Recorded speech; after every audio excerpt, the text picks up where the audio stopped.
G2 Esports up against Team Liquid, followed by Suning and Machi.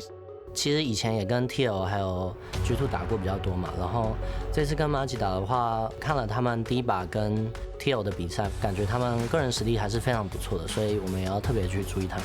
But it doesn't matter. What does that mean when mission is in the base, tactical is dead? There comes Volley Bear over the top. G2 versus Team Liquid. I want to see NA absolutely stomp EU. I just feel Team Liquid is a bad team. We match well against them because our players are just better. All we have to do is just play our game and not really care about them. Here comes Nicholas bouncing into the fight. Obviously the NA teams haven't been doing too hot so far, so I hope that North America can step up. We were 0-5 heading into the game. We needed to get that win, not only for FlyQuest, but for North America. And it's still a long way, it's going to be a hard way, but we're going to try our best to make it work. TSM 的实力特别强嘛，也是北美第一嘛。然后我们打他们的话，我们就感觉要针对一下他们的下路吧。The last embrace connects and Ruler has been caught out here. All right, I love this play from Double F, really stepping up here in the 2 versus 2.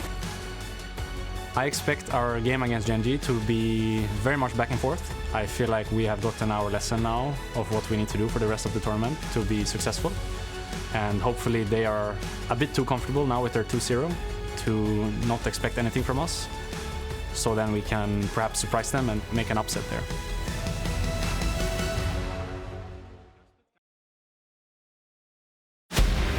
You never know what will happen at Worlds.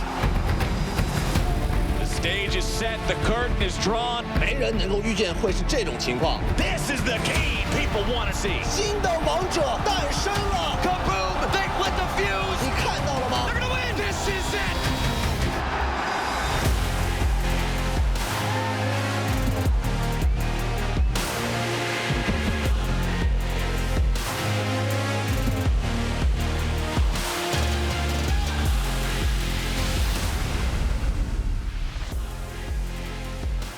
Welcome everyone to Worlds Countdown, where we give you all you need to get ready for day 4 of groups. Now, through the lens of the Oppo Cam, we're getting a look inside the venue in Shanghai, where the best players on the planet are fighting for the Summoners Cup. Of course, this is a worldwide production. We're live from Berlin, but also from Shanghai and from LA, so it's really cool to see how it all happens behind the scenes. Now, in the tournament, there's still 5 days left in the group stage, and today we're kicking things off with Team Liquid versus G2 Esports, a rematch of the MSI 2019 final. I'm Shaksh, joined by Yamato and by Frosk, and it caught me a bit off guard there, but reading it out, just that there's another 5 days of group stage. No team is completely in or completely out, and we've seen a lot of big reactions after the first couple of days, but in fact, 5 days left to be played. Anything can happen. We've seen it so many times before as well, where you are down 0-2 and then you have a miracle run. It's all the week 2 memes. That's where they come from. So I don't think anything is really settled in stone, but some of the results speak for themselves as well. A few. It's a huge day for North America. They have an opportunity to win or lose 3 games here, and I know that when you talk about some of the loud conversation that's happening, a lot of it is pointed at NA right now, and I think at the end of this day, we might be singing completely different tunes. So there's still a ton of tournament left to play, and I just want to see what happens. Definitely, and that's also how the NA teams have to go into this day, all teams in fact. So we wanted to do a bit of a deep dive into the standings after 3 days of games before the end of the first round robin. So let's take a look at Group A to start. We won't go as in-depth because, of course, we will see these 4 teams playing in the first 2 games. But right now, G2 Esports first at 2-0, then Machi and Suning tied, and Team Liquid at 0-2. So how do we feel about the way things are lined up in this group so far? I think Froskurn really nailed it there with the comment about North America. Team Liquid playing against G2 is going to mean a great deal, because if their standings are all of a sudden 0-3, I feel like Suning and G2 is going to really get away. I think they are the 2 favorites, but this is the chance for Team Liquid. And I think the other thing that's really important to point out is while G2 are kind of sitting among the undefeated teams, their 2-0 did not look as dominant or as clean as a TES or a Damwon 2-0. You know, that was a very back and forth game against Suning where they ran it back in a base race, and then a couple of fun moments against against Machi. And Machi themselves in an interview were saying that, you know, we just went toe-to-toe with the team that was in the finals last year. They're feeling very good. So while we feel that Group A is G2 and Suning, some of the other teams might say something differently. I completely agree. And as we've seen in that game from G2 Suning, that could have gone either way. If you're willing to skirmish, just like Machi has showed as well, you can actually get quite far in this group. But, you know, you don't have, yes, you have a couple of more games. You don't have unlimited games, right? So it does have to start now for Team Liquid and as well for the other teams. I always love that sentiment, and this probably comes all the way back from you, Yamato. It always goes around.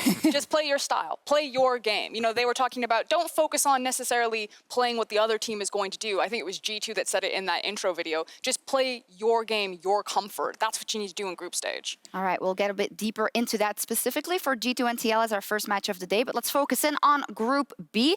Now, when I look at Group B, for me at least, it looks the most clear-cut out of maybe all of them. Damwon is standing very strong at 3-0. JDG yesterday had a great game versus Rogue, and PSG is standing at 0-3. Do you agree that this is the most clear-cut one, or do you think different? I think JDG maybe has some room to fight against Damwon in the second round robin, but the beauty of Damwon to me is just that in these 3 games, even though it's best of ones, they've shown so many different shapes and colors. I think game number 1 against JDG, they showed that they can play a scrappy style from the get-go, level 1, all the way to the finish line. The same thing with Rogue. They could play the style where it's kind of slow and steady. They just had their hand on Rogue's neck the entire time. They didn't give them any opportunity. And then against PSG, they had a rough start, but then the individual prowess started to show up. Nuguri 0-2 down, finds a solo kill, finds an engage, crazy in that fight. It's the power spike indeed. The O2 power spike. And everyone's so individually strong. I think Damwon showed like a chameleon, all shapes and forms in this group so far. It's just the precision, the discipline, and the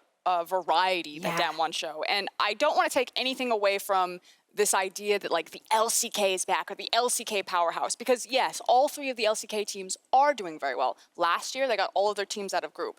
But I do want to separate that a little bit from praising Damwon, because Damwon looked like a completely different beast than the likes of DRX or even Gen.G. You know, maybe you mix up some of these groups, you don't have those same results. So it's not about putting the LCK down, it's about putting Damwon on their own very special pedestal and kind of removing them from the LCK and really recognizing what makes them so powerful and what makes them so unique. That's very, very fair. Let's take a look at what could happen in this group then. As said, a lot we could take from that JDG versus Rogue game yesterday. We said it beforehand, but it was pretty convincing for JDG. So what are your thoughts right now about what you've seen about JDG? They went at the beginning, first day from favorites. They were knocked down a peg, but maybe not that much. What's really cool about the Rogue versus JDG matchup is Rogue can look at JDG and say, this is what we should be eventually, one day. This is what we will aspire to be, and it's the idea of being more than the sum of your parts. There's no true star on JDG like there are on these other rosters where you can pick a name and it's like, you are the best in X position.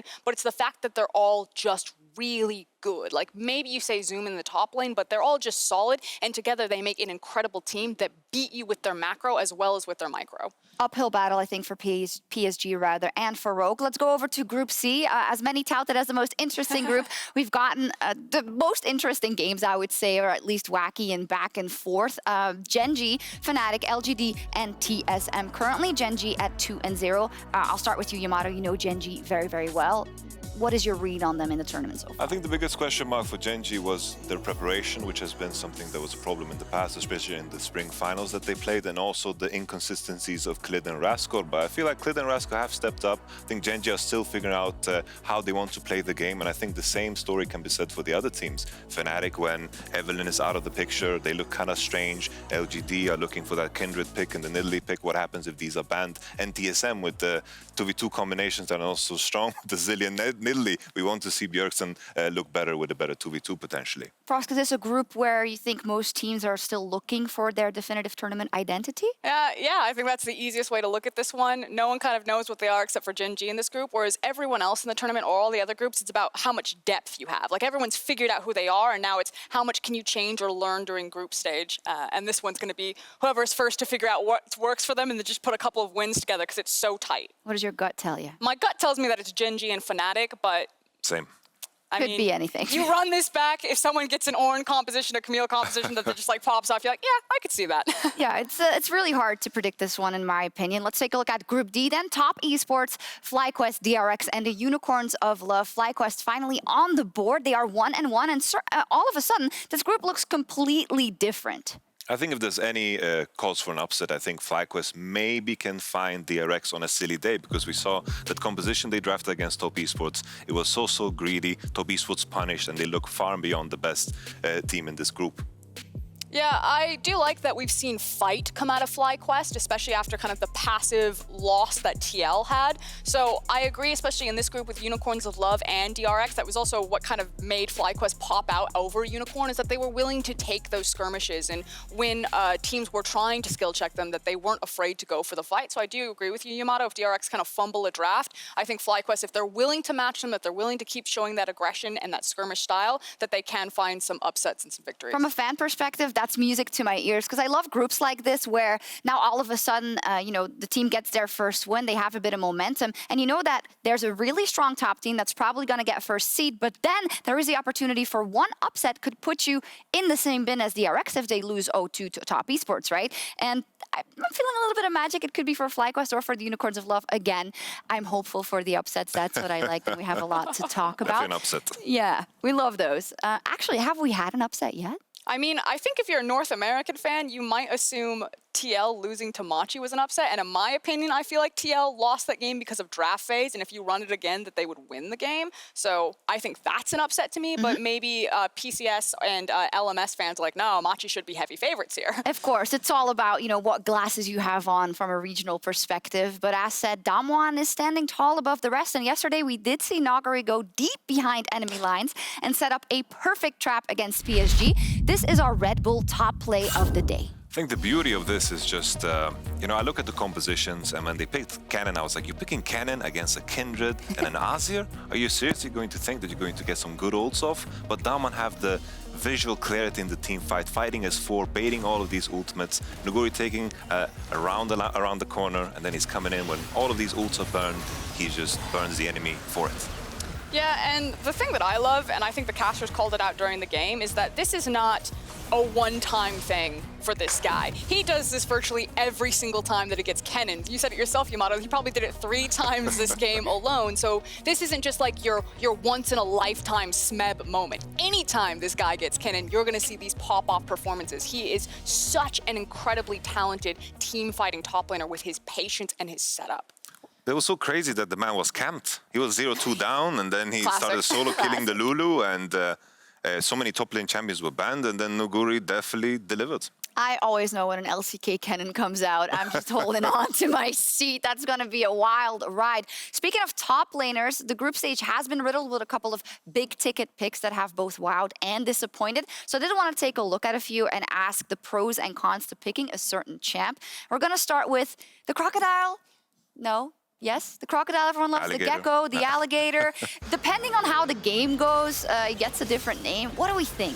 I think Renekton is a very tricky pick to execute for some of the lower ranked teams, because I think Renekton, if you fail at any point in your micro decisions, how you lane, you're going to be very, very useless. But the key thing about him is Flash is usually on when the Drake fights are happening, and Renekton with Flash can still team fight, which is something that is heavily underestimated by a lot of people. And I know that people will always talk about kind of his scaling and that he is very flash reliant and that he doesn't have the same impact late game as maybe a traditional tank would into that top lane. But we've even seen adaptations to the build path, going for the locket Renekton, so that once you have your dominance, that you get a bigger shield. And ultimately, if you are running a hyper carry composition, I've talked to some LEC top laners and pros, and they say that Renekton is also a good top laner for peeling backline. If you can no longer be disruptive in a backline enemy team, if you just stand on your hyper carry and someone comes diving back on them, suddenly you have a very massive AoE stun to disrupt everyone diving back onto a Caitlyn or a Twitch or something like that. So I think that when you see talented teams play Renekton, you recognize how powerful this pick is. But like Yamato saying, he can be a trap if you're not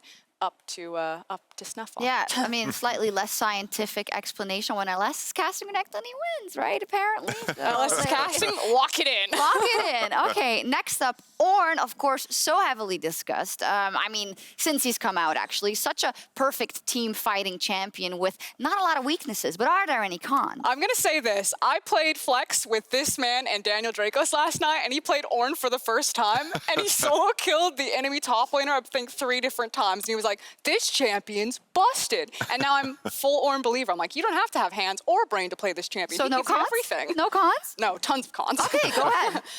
I was leaving that open for you. All right. Well, I think it's the same conversation as Renekton. I think Ornn kind of patches up any problems you have in a team because it gives you time. You have time as your friend, and at the same time you have engage. And I think we saw it a lot in play-ins. And for lower tier teams, this is going to be the easy go-to solution, while Renekton is the more complicated one. I think we might see more counters, maybe a Kayle top lane into Ornn, maybe a snowbally game where Drake Soul is going to happen super early, and all of a sudden those items that Ornn's want to build are not going to happen. But the key thing that ties both of these picks together is that they're so good at supporting all of these carry junglers, because you can play for them or leave them alone. Anything works. Yeah, that's the thing. Ease of execution, Ornn's always going to be the easier thing to grab, but at the top end, counter picks, I think, will destroy this champion. You'll start finding more creative compositions, and then suddenly the Ornn won't look as powerful as it once did. But when we're still in kind of like the full 16 teams of this tournament, you'll probably still see the Ornn horn to win. Yeah, I was going to say, you say lower tier tournaments, teams rather, ease of execution, but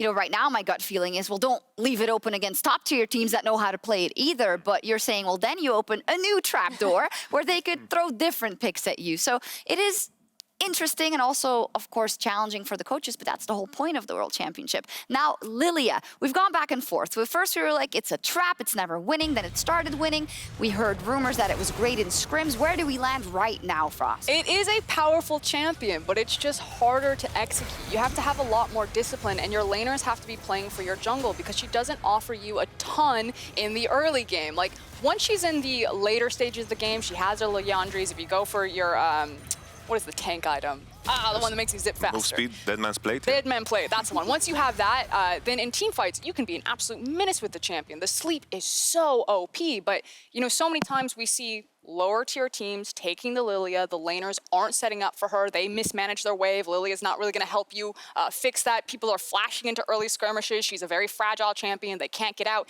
and then they get snowballed on. So I think, again, it's just a harder champion to execute, but when you see it done beautifully by teams like JDG, then suddenly like, ooh, I see what this champion's supposed to do and how devastating she can be. So in group stage, it'll probably be very hit and miss for this champion. She has fallen down on priority that junglers are picking her up on, which I think is fair. But as we go deeper into the tournament, I expect Lilia to still continue to be a very powerful pick. I think the tricky thing as well with Lilia is that there are some champions in different lanes that can really counter her in team fights. That's why we've seen so much Alistar. I think just hard CC that is easy to land is very difficult for Lilia to deal with. She wants to be in a position where her move speed becomes her defensive ability. When that move speed is irrelevant, she can't fight as well. So it's all about the composition that she lands in. So maybe avoid Lilia into Nidalee, because Nidalee is always paired up with a lot of hard CC. And that's where the context comes in. While Lilia against Nidalee in a vacuum can be fine, it's just about the champions that are around you when you're coming to those team fights. All right, we'll see how she does today, but we are taking a quick break. Afterwards, though, a certain expert is going to give a breakdown of Knight's secret weapon. Don't go anywhere. I see we're using that word very loosely. Darkness indeed.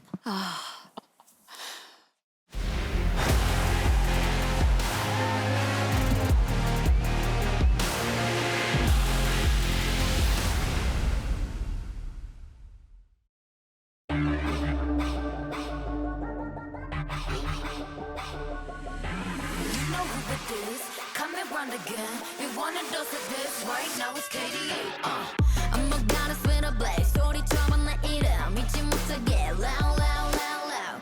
I could take you to the top. 절대 멈추지 못해. 내가 끝내주는 bag, yeah, yeah, yeah. And when I start to talk that, oh, you know how to react. I'm a picture perfect face with the wild in my veins. You can hear it in my growl, growl, growl, growl. So keep your eyes on me now. 무엇을 보든 좋아할 거야. 다 할 수 없는 래퍼. 나와 되길 원한 늘 확신해. We got it all in our hands now. So can you handle what we're all about? We're so tough. Let's get it, show you out. Can you feel the rush now? Ain't nobody bringing us down, down, down, down, down, down. They could try, but we gonna wear the crown. You could go another round, round, round, round, round, round, round. Wish you luck, but you're not bringing us down. Go hard, till we get it, we go hard. We're so in it, we pop stars. Only winning, winning now. Ain't nobody bringing us down, down, down, down. You ready for this? Let's go. See, 언제든지 내 모습 매직 단 한 번에 내가 잡아 절대 기죽지 않지. 편편 네가 뭘 알아. 견딜 수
TS is on 2-0 here in the World Championship, but I want to ask about the pick you chose here, because I don't know if you know that, but we have a caster. He's a very huge fanboy of Nocturne, especially in the mid lane. So talk me through this pick and why you thought it was a good decision to pick the champion here. 那首先恭喜你们获得本场比赛的胜利，然后你们现在也是2-0的一个积分。那说到今天的比赛，你们也是非常果断的选择了一个梦魇的中单，然后能问一下为什么会在这种情况下选择这个英雄吗？就主要是他们先帮了我4个中单吧，英雄池被针对了。如果我又是那种英雄池比较深的选手吧，就有一种大招就可以用。So actually, in the ban pick phase, the opponent's team have banned out 4 mid champions, but actually, I have a very deep champion pool, so that's why I've just pick up my secret weapon. Wow, and it was a very good secret weapon here. But tell me more about the meta mid lane, because we've been used to seeing kind of the same champions every time. So what do you think about the meta mid lane right now, and how deep can it get? 那我们说一下，就这个版本的一个中单的英雄选择，因为其实好像大家感觉现在世界赛版本就那么几个中单英雄出场，那你会怎么样去看待现在的一个中单呢？这版本强势中单是比较固定吧，但是强势中单被ban的话，可能就有一些新的东西。Actually, I think in current meta, there's a couple of champions that are very strong, that's suitable to this meta. But if those champions are banned out, I think it's a good time to pick out some new stuffs. Oh, which is good. You always have opportunities here. But now talking about top esports, you are still undefeated here in the World Championship. And so is Damwon. You guys look to be the 2 strongest team in the tournament. So what do you think about Damwon, and why do they look so strong? 那么其实你们现在也是未尝一败嘛。那与此同时，像 DWG 他们也是保持一个全胜的一个战绩。那你们去怎么样去看待这支队伍呢？因为好像大家都认为滔博和 DWG 像是就是非常强的队伍。就感觉 DWG 也是支就比较全面的队伍吧，就他们实力也特别强。I feel like DWG is an all-round team. They're very strong in every single aspects. Yeah, I agree. I mean, when watching them, it gets very crazy here. But here against the RX, it looks like you had the situation in your hands. You took the Baron, but then afterwards, a fight happened top lane and you all died. Did you think that DRX, could come back at this point in the game? 那其实你们中期是拿到大龙以后，但是很不幸是被对面有团灭一波。那当时你们会不会有点慌，就觉得哎，那个 Dragon X 会不会打一个翻盘呢？就当时就因为我们的一个判断失误吧，就没算他们有多少人。但其实我们这种后期还是优势的，就也没特别慌。Actually, at that point, we made a wrong decision. We are not sure about the number of the opponents at that time, but I think we are not that worried about it because our comps is very strong in the late phase. I agree with you. Well, very convincing victory here, Knight. Thank you very much for the interview. And Wendy, thank you so much for the translation, as always.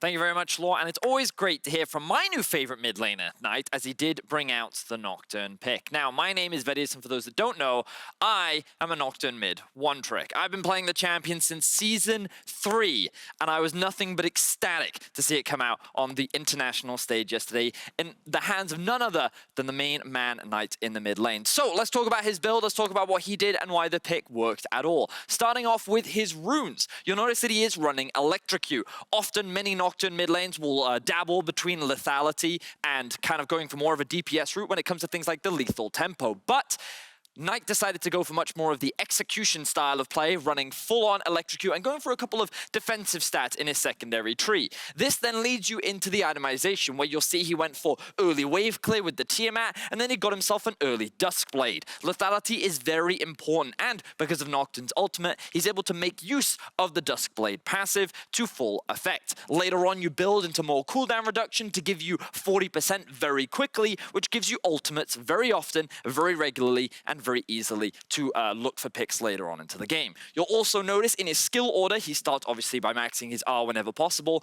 You will then max the Q, and then you follow up by maxing the E next. Now, some of you may be wondering, why don't you max the W? The bonus attack speed is extremely valuable, and if you are running lethal tempo, there are situations where it does make sense to do that. However, the fear duration that you get by maxing E goes up to 2.25 seconds, which is incredibly valuable when we're looking for picks and looking to get kills.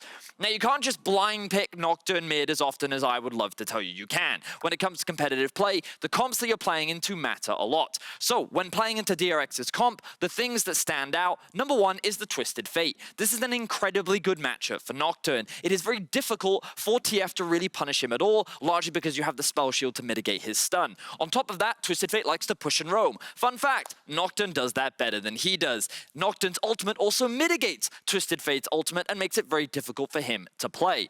On top of that, Nocturne loves squishy champions. Immobile AD carries like Draven are a perfect match for him, as he's constantly going to look to try and execute you. The clever thing about the Nocturne mid was in particular into the Quinn as well. TES had no answers into the Quinn in the late game, but Nocturne going for full lethality are able to answer it. So when we look at the composition that was built around the Nocturne as well, things like the Senna work perfectly in being able to enable him cross-map because of the ultimate. You also have the Nidalee, the AP jungle damage to assist to diversify that jungle portfolio as well. So not only did TES pick Nocturne into a great composition, they also built a very effective composition to really enable him. So when we get into game, the thing that you want to do, and the thing that you saw Knight do a lot of, was push mid and look for roams. You can see that the moment he got that early Tiamat, look at how fast he clears these waves and immediately moves into the river and looks for picks. While he doesn't find a kill here, it immediately alleviates pressure up to the top lane, and the Quinn is forced to disengage. This is something you want to be doing actively on the Nocturne whenever possible. When it comes to mid lane fights, your priority is getting onto those squishy targets. When we see Knight in this fight, I think there was a situation where he could have looked for a pentakill, but instead he goes for the single target that splits off away from the group. He dives onto the Quinn knowing that he can get that quick one shot, and then he rejoins the rest of his team. But Nocturne really thrives when looking for picks in a side lane. Here, you're going to see Knight notice that the Quinn is overextended in the bot lane, and he's going to use his TP to get behind and look for the collapse. Remember, we talked about in the context of the draft, Nocturne is incredibly good against squishy targets. And when this Quinn is left in isolation, you can see how easy it is for Nocturne to be able to get that kill. Nocturne is extremely strong in certain situations, and I'm so excited to finally see it on the international stage. I hope we get to see more, but we've got to send it back over to Shocks to get into today's games. Thank you so much. I feel fully prepared for when we see that Nocturne again. I'm glad you got vindicated and saw your mid lane pick, but also the fact that there is so much versatility in the mid lane might work in the favor of the matchup we're about to see. We're going to look at the schedule for today. Things kick off with G2 Esports versus Team Liquid, and at the end of the day, we'll see Group C as Fnatic, Gen.G, TSM, and LGD close out the day. So let's get on with it then. G2 versus Team Liquid, a huge match, and also a rematch of the 2019 MSI Finals, which was the last major international best-of-5 that they met in. We all know what happened there. We're going to see some images, but this is 2020. This is a different G2 and a different Team Liquid. What are our first initial thoughts about how this matchup will play out? I think the key thing, G2 is a team that usually molds themselves after the opposition. Team Liquid have shown all of their cards, and the hope is that they bring something new, because G2, as you know, their nature is just that they take whatever you're playing and they adapt themselves towards it.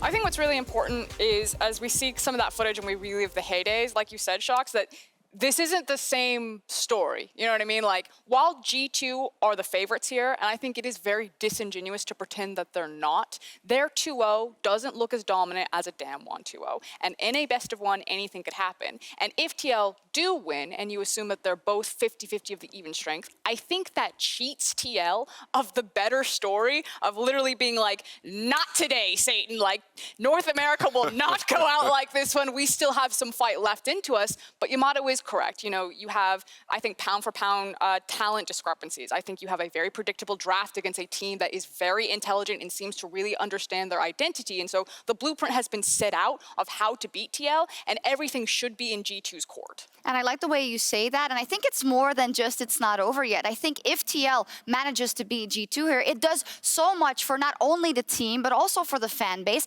and just the fact that then you can say, okay, we've taken down someone who's a favorite in our group, we've taken down an EU counterpart which we lost to in the past, and we have new strength going into the rest of this group stage. I think it cannot be underestimated how important this game is. Let's hone in on a couple of matchups. I think the Danish mid laners in the mid lane, obviously that's how that works, is always a very interesting matchup, especially with the diversity we've seen coming out of mid lane in this World Championship. I love to start here because it kind of tells the story of both of these teams. I think Caps embodies what G2 is, with a lot of diversity in picks, a lot of scrappiness, and you have the claps and you have the craps, mostly claps this year, which is a good thing for G2. And you look at the other hand, you see Jensen, he has the Orianna picks, he's always playing solid. I think all in all, we want to see teeth again from Jensen to make sure that he can battle back. I want to see the echo from the old days. I know he has nightmares from when he didn't press R, but I want to see some teeth. Yeah, and I think that's kind of where the first win condition, if TL do win this game, it starts with agency for Jensen. Get him on a champion that can be a difference maker, and don't make him turn invisible like he did against Mission. Yeah, he got his flash burned very early on. He fell down about 50 CS, but I want to see him on something that can kind of take the reins and be the carry, because in play-ins, this guy was in top form. His Orianna was sick. So no more kind of back foot Oriannas. I want battle ball Orianna if he's going to run it, or I want something like an Echo or a Syndra, something that he can make an impact on. Moving on, I know you said at the top of the show, player style is important, but I think we need a couple of adjustments from TL coming in here, right? And one thing we touched on yesterday was the fact that we saw a more aggressive nature in the play-ins. How do they tap back into that? I think it comes down to just bot lane. I think Core JJ needs to be activated. I think it comes from the matchup, because yesterday they tried to pull off a Twitch Rakan. The enemy picked Draven. It was a complete disaster. They need to step away from the composition they have figured out, and I hope they can dig deeper and find something new, but that's going to be hard. Yeah, the issue is that when we saw the Caitlyn Lux, Tactical and Core JJ were able to get their solo kills, and you saw that same dominance, but Lux doesn't team up as well with the enemy jungler as something like a Rakan can for setting up team fights. So it's about finding that sweet spot of making sure that you're not just getting dumpstered in lane because you picked a blind Twitch Rakan and then got Dravened and zoned away from your tower, but you're still able to find Core a champion that isn't just lane dominant, but map dominant, because if you unlock Core JJ and help him team up with Broxa, suddenly TL's jungle will look so much better. I think Core's probably the best player on this team. Like, get him involved in everything. Sure. I mean, the stats tell the story. The TL has the lowest jungle proximity at Worlds at 35%, so that indicates that there isn't a lot of teaming up happening so far. In terms of Broxa, not super convincing yet, but we can say the same for Jankos. Is that maybe an opportunity, both in draft and in the early game planning? Because we've seen Jankos gotten his jungle stolen from him in a couple of games now and put behind. I think the key difference is I feel like Jankos' mistakes are very solvable, like not invading when your mid laner doesn't have prior. I think that's solvable. But Broxa has champion pool issues. It's the Graves, and then there's a bunch of question marks. He needs to have an additional pick that makes sense with the things that TL wants to play. It's funny because I feel like they almost have the same issues when it comes to the certain champion pool, not small champion pools, but on how they're using their junglers. TL and G2 really use their junglers to empower lanes, it feels like, whereas other teams are using their laners to empower their junglers. And I think that's also what's happening in some of these performances, but I think that G2 have it to a lesser degree than TL do, whereas TL's lanes don't pop off, then Broxa is invisible, because for a lot of the time, he will lose so much time and so much efficiency on his pathing to sit in his laner's brush and wait for a gank. And then that's the difference between a 5-0 Graves and a 0-0-0 Lee Sin, whereas Jankos isn't as extreme as that, but he's still playing for his laners versus his laners playing for him. So much to say about such an important game, a possible 3-0 for G2, or that all well-needed momentum for Team Liquid with Champion Select just around the corner. Let's send it over to Freak and Azael for Game 1.